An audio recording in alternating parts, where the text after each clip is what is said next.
자, 그러면은 여러분들 우리 마이클 캐릭 이 사진을 띄워놓은 이유가 제가 선수 시절에 대해서 좀 간단하게 여러분들이 재밌어 할 만한 내용들을 아주 짤막하게 이야기하면 좋을 것 같아서 이 마이클 캐릭이 어느 팀에서 성장을 했냐라고 하면은 잉글랜드 유망주들의 화수분이라고 불리던 팀이 있었습니다. 그 팀이 바로 웨스트햄인데 웨스트햄이 그때 한참 레드넷 유치원이라고 해야 될까요? 레드넷 감독이 유스 자원들을 많이 쓰기도 했고 실제로 잘 길러내기도 했었어요. 거기 이제 대표적으로 이제 램반장, 그죠? 램파드, 퍼디난드, 조콜, 글렌 존슨, 그다음에 저메인 데포, 마지막으로 마이클 캐리까지 해서 동시대라고는 할 수는 없지만은 그래도 비슷한 시기에 한참 웨스트햄 유스에서 올라와서 각자 꿈을 펼치고 있던 시기가 있었죠. 그 중에서 특히나 이제 램파드 같은 경우에는 당시에는 우리가 흔히 말하는 쩌리 취급을 받았다가 그 재능을 알아본 라니에리 감독에 의해서 첼시로 가서 이제 포텐이 터졌죠. 근데 이제 그때 당시 이 웨스트햄의 유스 중에서 가장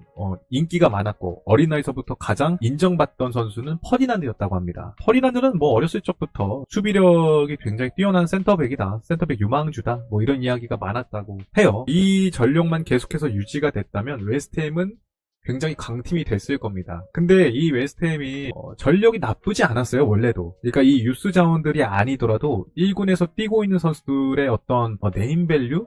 이 선수들의 값어치 이런 것들을 봤을 때 나쁘지 않았는데 주축 자원들이 부진하면서 충격적인 강등을 당하게 돼요. 예, 그러면서 마이클 캐릭이 그때는 유스 자원이니까 고민을 하거든요. 내가 이 웨스트햄에 남아야 되나? 아니면 떠나야 되나? 근데 웨스트햄은 강등이 됐으니까 내가 왠지 챔피언십에 있으면 기회를 많이 받을 것 같고, 근데 내가 1부 리그에서 뛰던 내가 2부 리그에서 뛴다고? 난 이거 적응이 안 되는데? 막 이제 고민을 하게 되죠. 결과적으로 이제 잔류를 하게 되는데 이 잔류가 마이클 캐릭한테는 신의 한 수가 됩니다. 왜냐면은 챔피언십에서 주전 멤버로 뛸 수 있는 그런 기회가 오게 되거든요. 그러면서 2003년에 강등이 됐으니까 03-04 시즌이죠. 챔피언십 베스트 11에 선정되는 좀 영광을 안게 됩니다. 그만큼 챔피언십 레벨에서는 되게 좋은 활약을 보여준 미드필더였다. 좋은 모습을 보여준 중앙 미드필더였다. 이렇게 이야기할 수 있는데, 그래서 이제 웨스트햄이 승격을 하게 되잖아요. 그러니까 자연스럽게 이 유망주인 마이클 캐릭한테 많은 팀들이 접근해 오기 시작합니다. 그 중에선 빅클럽들도 있었어요. 근데 놀랍게도 우리는 어디로 가는지 알고 있죠. 우리는 마이클 캐릭이 결과적으로 어느 팀으로 이적하는지는 알고 있는데 그때 당시에 사실 아스날과 링크가 진하게 났다고 합니다. 신기하지 않나요? 실제로 마이클 캐릭이 벵거 감독님이랑 면담을 했대요. 벵거 감독님의 집에 가서 여러 이야기를 하면서 이적이 거의 기정사실화가 된 상황이었다고 합니다. 그러니까 뭐 계약서만 쓰면 되는 상태였던 거죠. 그래서 마이클 캐릭은 그때 당시에 내가 이제 아스날로 이적하게 되면 수준 높은 축구를 할 수 있을 거고 나도 레벨업을 할 수 있을 것 같다. 그런 희망찬 생각을 했는데 그때 당시가 막 시즌이 시작하기 전이어서 어떤 경기가 있었냐면 커뮤니티 실드가 있었어요. 근데 그 커뮤니티 실드가 맨유와 아스날의 경기였거든요. 근데 그 경기에서 누가 나오냐? 아스날에서 누가 나오냐면은 파브레가스라는 선수가 나오게 돼요. 파브레가스. 이제 벵거 감독님이 파브레가스를 쓰기 시작한 거예요. 그 경기를 마이클 캐릭이 봤겠죠. 근데 마이클 캐릭이 그 경기를 보면서 위기감을 느낍니다. 왜 그런 거 있잖아요. 우리 선수로서의 어떤 직감이란 게 있을 거 아니에요. 쟤 잘한다. 왠지 쟤 중심으로 팀을 꾸릴 것 같다. 이런 생각을 마이클 캐릭이 하게 된 거죠. 그래서 그 경기를 보고 나서 마이클 캐릭이 앞으로 제가 중원에서 중심으로 기용될 것 같은데 내가 아스날로 가게 되면은 이거 생각보다 이거 내가 기회를 못 받겠는데? 내 자리가 없겠는데? 싶어서 본인이 이적 협상을 중단했다고 합니다. 이적 협상을 그래서 중단했다고 해요. 아스날로 갈 뻔했던 거죠. 그리고 나서 합류한 게 토트넘입니다. 토트넘. 아스날 포기하고 나서 이제 토트넘으로 합류를 하게 되는데 이것도 사실 토트넘으로 합류하게 된 배경도 좀 그래요. 왜냐면은 그 마이클 캐릭이 나중에 얘기를 하거든요. 내가 영입이 돼서 첫날 가서 감독이랑 인사하는데 감독이 내가 누군지 모르더라. 감독한테 인사했더니 누구? 뭐 이런 반응이더라. 결과적으로 마이클 캐릭이 감독픽이 아니었던 거예요.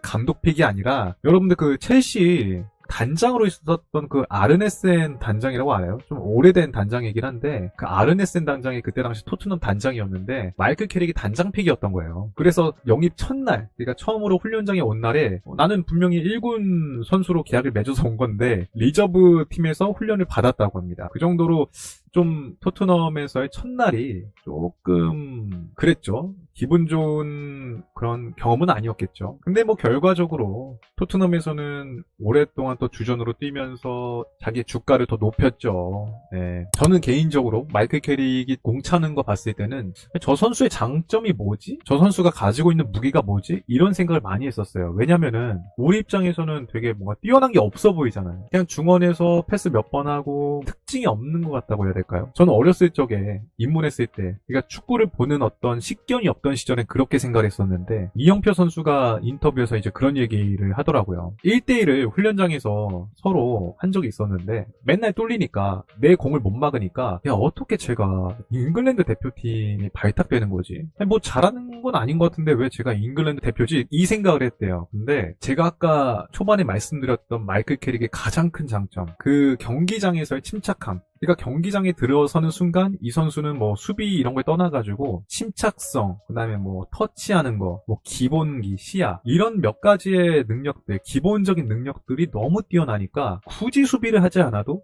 선수가 오기 전에 볼을 뿌리고 굳이 상대 선수와 몸싸움을 할 이유가 없는 거예요. 그리고 어디로 패스를 뿌려야 될지 다 알고 있고 마치 우리가 게임할 때 컴퓨터 화면 보면 어디로 패스할지 그 길이 다 보이잖아요. 마치 3D로 이제 보는 것 같이 마이클 캐릭도 그 정도의 시야를 가지고 있었다라는 거예요. 얘가 경기장에 들어서면 최고의 선수가 된다. 그 몇 가지의 기본적인 능력들이 너무 뛰어나서 와 얘가 진짜 다르다라는 거를 이영표 선수가 느꼈다라고 이 인터뷰에서 얘기하는데 당연히 이런 장점들이 뭐 감독들 눈엔 보이죠. 그러니까 빅클럽의 감독들한테는 눈에 보이죠. 그래서 또 이제 어떤 팀의 눈에 띄냐 2006년이 되니까 맨유가 접근해 오기 시작합니다. 네. 근데 그때 당시에 여러분들 2006년쯤이면은 맨유에겐 큰 이슈가 있었죠. 키노게이트. 키노게이트 아시나요? 너무나 유명한 사건이죠.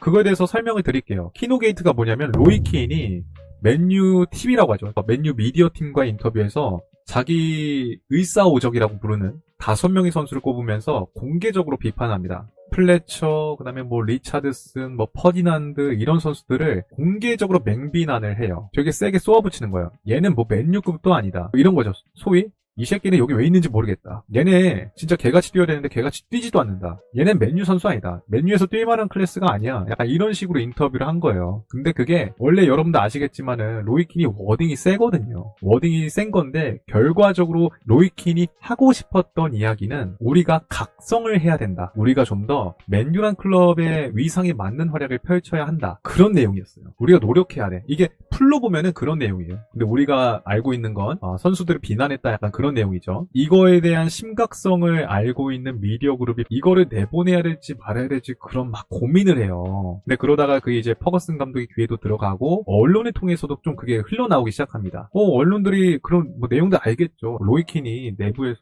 막 이렇게 얘기했대. 그 언론들이 딱 물어뜯기 좋은 주제잖아요. 그러니까 뭐 그런 것들이 이제 보도가 되기 시작하면서 뭐 과장되는 것도 있고 근데 마침 그때 퍼거슨 감독이 그걸 보면서 약간 로이킨이 팀 내에서 뭔가 발언권이 세지고 이런 부분에서 뭐 약간 좀 문제가 있다라고 생각을 계속해서 해왔었는데 그거를 빌미로 해서 로이킨을 내보내는 선택을 하게 되죠. 그게 바로 키누게이트 사건입니다. 결과적으로 로이킨은 시즌 도중 0506 시즌 중반부터 팀에서 제외가 되고 사실상 방출이 돼요. 그 사건으로 인해서 맨유는 오랜 시간 동안 로이킨의 공백을 메우기 위해서 많은 그 대치자를 물색하기 시작했었거든요. 그래서 그 2006년 여름 이적 시장만 해도 장 마쿤과 마하마두 디아라 뭐 심지어 비이라까지 영입 후보에 넣어놨다는 뭐 그런 이야기도 있었는데 또 마스체라노도 있었고요. 이 로이킨의 공백을 메우기 위해서 그 후보군을 올려놨었는데 이들을 영입하는데 실패했죠. 그리고 이전에 이미 뭐 존 오셔, 뭐 플래처, 앨런 스미스, 뭐 수미 호변 이렇게 시켰는데 그게 다 안 좋게 끝났으니까. 그래서 결과적으로 영입해온 선수가 마이클 캐릭이었어요. 당시에 마이클 캐릭을 영입하는 데만 거진 한 300억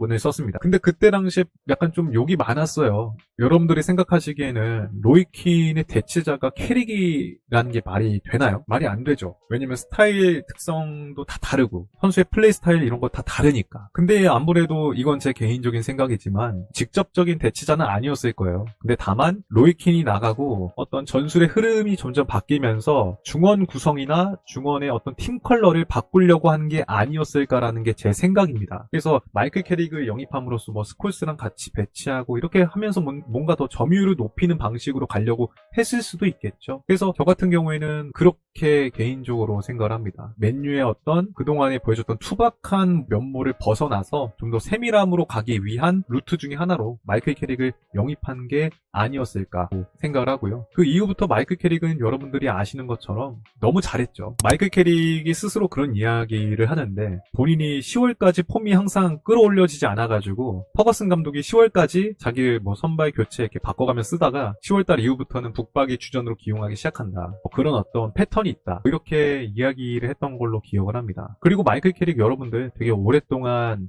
맨유에 있으면서 굳은 일을 다 해줬죠. 솔직히 예전에는 큰 고평가를 받던 선수가 아니었는데 나중에 지나니까 없으니까 역체감이 느껴지는 그런 선수였다라고 저는 말씀을 드리고 싶어요. 미드필더로서 갖춰야 되는 그런 몇몇 장점들을 나이가 들어서도 떨어지지 않았다라고 해야 될까요? 어느 기본기가 있으니까 나이가 들어서도 괜찮았다. 그렇습니다.